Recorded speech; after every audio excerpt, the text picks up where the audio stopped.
तो इस वीडियो के अंदर हम करने वाले हैं UFC 317 की प्रिडिक्शन। तो इस पेपर व्यू इवेंट के अंदर दो टाइटल फाइट्स होने वाली है, एक लाइटवेट टाइटल की फाइट और दूसरा फ्लाईवेट टाइटल की fight. According to India date and timings की बात करूँ तो इवेंट होने वाली है इस संडे 29 जून को। की मेन कार्ड की इवेंट स्टार्ट होगी 7:30 AM से, और अगर आप सभी को अर्ली प्रीलिम्स देखना हो तो ये स्टार्ट हो जाएगी 4 AM से। और सभी लोगों को तो पता ही होगा कि इसे आप फ्री में टीवी में देख सकते हो सोनी 10 स्पोर्ट्स के चैनल पर, और OTT platform Jio TV and Airtel extreme. और आपको पूरा इवेंट देखना हो तो आप सोनी लिव की सब्सक्रिप्शन लेकर पूरी इवेंट को एंजॉय कर सकते हो। फर्स्ट फाइट की ओर से बढ़ते हैं तो सबसे पहले फाइट होने वाली है वेकेट लाइटवेट टाइटल के लिए। इसमें फाइट करने वाले हैं इलिया टुपुरिया वर्सेस चार्ल्स ओलिवेरा। तो इस फाइट के अंदर सभी लोग चार्ल्स ओलिवेरा को इतना ज्यादा अंडर एस्टिमेट कर रहे हैं, कह रहे हैं कि इलिया टुपुरिया आकर डायरेक्टली धो ही देंगे चार्ल्स ओलिवेरा को। आई थिंक ये इलिया टुपुरिया की करियर के अंदर सबसे ज्यादा टफ फाइट होने वाला है, कि एक तो वो दूसरे वेट क्लास में फर्स्ट बार फाइट कर रहे हैं, वो भी इतने डेंजर कंटेंडर के अगेंस्ट। उनके पास लाइट वेट के अंदर जीरो एक्सपीरियंस है, और दूसरी ओर चार्ल्स ओलिवेरा को देखा जाए तो वो इस डिवीजन के फॉर्मर चैंपियन रह चुके हैं। एक चीज चार्ल्स ओलिवेरा के पास छोटी मोटी नहीं अच्छी खासी रीच एडवांटेज है, जो कि बहुत ही ज्यादा प्रॉब्लम दे सकती है इलिया टुपुरिया को। आई नो कि वो हर फाइट में ही रीच में डिसएडवांटेज में रहते थे, फिर भी अपने ओपोनेंट को नॉकआउट करते थे। एब्सोल्युटली उनके पास वो नॉकआउट पावर है, और अगर पंचेस कनेक्ट भी होते हैं तो वो ओलिवेरा को डायरेक्ट नॉकडाउन कर देंगे। इधर ओलिवेरा को ये चीज फाइट में याद रखना होगा कि उन्हें डिस्टेंस को मेंटेन करके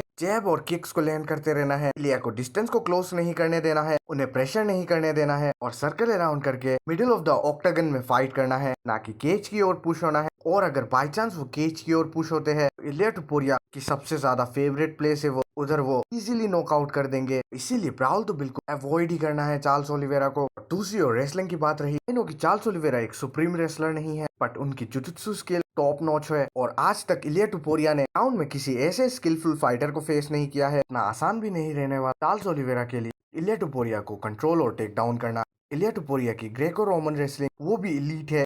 बाई चांस अगर गेम ग्राउंड में जाती है और चार्ल्स ओलिवेरा को एक अच्छा पोजीशन मिल जाता है तो यू नो गाइस वो एक सबमिशन एक्सपर्ट है। मैं ये नहीं कह रहा कि इलिया टुपुरिया की रेसलिंग बिल्कुल बेकार है, कि रेसलिंग भी टॉप नॉच है, बट ये चीज है कि अभी तक उनके रेसलिंग को एक लेजिट कंटेंडर के अगेंस्ट टेस्ट नहीं हुई है। और एक डिसएडवांटेज रहेगा कि इलिया टुपुरिया के पास आप लोगों ने देखा ही होगा कि इलिया टुपुरिया इतने बिग स्विंग्स करते हैं, इधर फुल पावर को और एनर्जी को लगाकर करते हैं, तो ये मेंटेन वो 1 से 3 राउंड तक रख सकते हैं। But what about championship round का कार्डियो अभी तक भी टेस्ट नहीं हुआ। अगर ये फाइट चैंपियंस राउंड तक जाता है तो डेफिनेटली लिख कर ले लो कि इलिया टुपुरिया के पास एडवांटेज रहने वाला है। मेरी पिक इस फाइट के अंदर रहेगी चार्ल्स ओलिवेरा। नेक्स्ट फाइट जो की होने वाली है फ्लाईवेट टाइटल के लिए, अलेक्जेंडर पेंटोजा वर्सेस काय कारा फ्रांसिस। मुझे लगता है कि इस फाइट के अंदर अलेक्जेंडर पेंटोजा विक्ट्री लेने वाले हैं, क्योंकि ये गाय हर एक गेम के साथ इवॉल्व होते जा रहा है। आई डोंट नो ये कैसे हो रहा है, बट इनकी एज बढ़ते जा रही है और हर एक गेम के साथ ये इवॉल्व करते जा रहे हैं। काय कारा की स्ट्राइकिंग टॉप नॉच है, जिधर वो 1 पंच नॉकआउट पावर रखते हैं। इस डिवीजन के अंदर होने के बाद भी सबसे main weapon over in punches रहता है, तो अगर बार बार ये अलेक्जेंडर पेंटोजा एब्जॉर्ब करता है तो वो श्योरली नॉकआउट हो जाएंगे।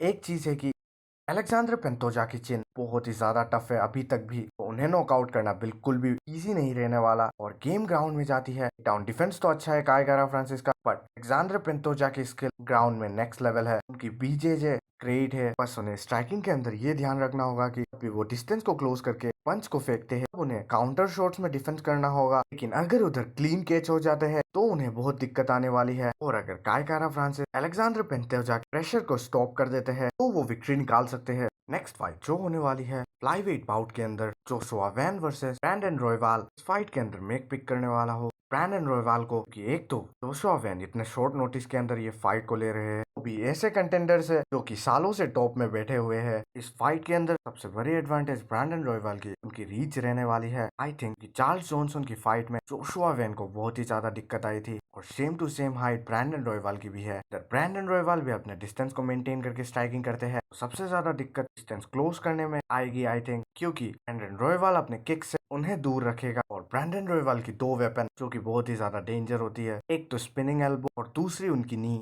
जोशुआ वैन की बात करूँ, ये भी एक ऐसा फाइटर है इस डिवीजन के अंदर जो कि 1 पंच नॉकआउट पावर रखता है। स्ट्राइकिंग इनकी टॉप नॉच है, अगर ये डिस्टेंस को क्लोज कर लेते हैं तो ओपोनेंट्स के ऊपर कॉम्बोज को लैंड करना तो श्योर है। एंड आई थिंक कि ब्रेंडन रॉयवाल को जोशुआ वैन को ग्राउंड में ले जाना चाहिए। उधर भी एक एडवांटेज होगी उनके पास। दूसरी फाइट जो कि होने वाली है लाइट वेट बाउट के अंदर, और ये भी बहुत ही ज्यादा इंटरेस्टिंग फाइट है, रेनाटो मोइकानो वर्सेस बेनिल डैरिश। ये फाइट पहले भी बुक हुई थी UFC 311 के अंदर, बट कैंसिल हो गई अरमान सरोकिन के पुल आउट के कारण। तो ये फिर से बुक हुई है।